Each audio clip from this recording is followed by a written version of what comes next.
બનાસકાંઠા જિલ્લાના કેટલાક વિસ્તારોમાં લાંબા સમયથી ટ્રાફિક સહિતની સમસ્યાનો સામનો લોકોને કરવો પડી રહ્યો છે અને તેના પાછળનું કારણ છે ગેરકાયદેસર દબાણકારો અને જે ગેરકાયદેસર દબાણ કરી રહ્યા છે। જો કે હવે યુપીની જેમ જ ગુજરાતમાં પણ પાલિકાના બુલડોઝરો ફરી રહ્યા છે અને ગેરકાયદેસર દબાણો દૂર કરી રહ્યા છે। જેમાં આજે મુખ્યાલય પાલનપુર ખાતે પાલિકા દ્વારા એકવાર ફરી સિમલા ગેટ વિસ્તારમાં અને હનુમાન ટેકરી સહિત બિહારી બાગમાં દબાણો હટાવવામાં આવ્યા હતા। જેમાં પાલિકા દ્વારા દબાણકારો દ્વારા કરાયેલા 30 જેટલા દબાણો અત્યાર સુધીમાં દૂર કરવામાં આવ્યા છે।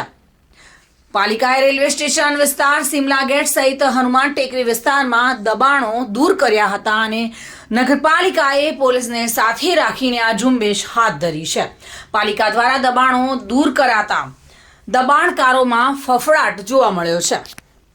ભુજ નગરપાલિકા દ્વારા રસ્તા પૈકીના દબાણો હટાવવા છેલ્લા 3-4 દિવસથી ચાલુ કરવામાં આવી છે।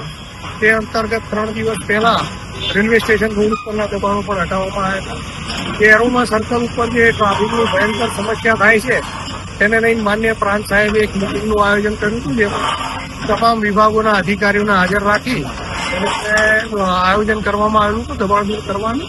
તે અંતર્ગત આજરોજ એરોમા સર્કલથી દબાણ દૂર કરવાની કામગીરી પૂરતા પોલીસ બંદોબસ્તને તથા અન્ય વિભાગોને સાથે રાખી અને ચાલુ કરવામાં આવી।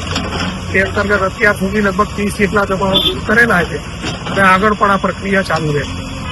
મારું નામ જીગર પટેલ, ચીફ ઓફિસર, પાલનપુર નગરપાલિકા। Bureau report, today Gujarati news.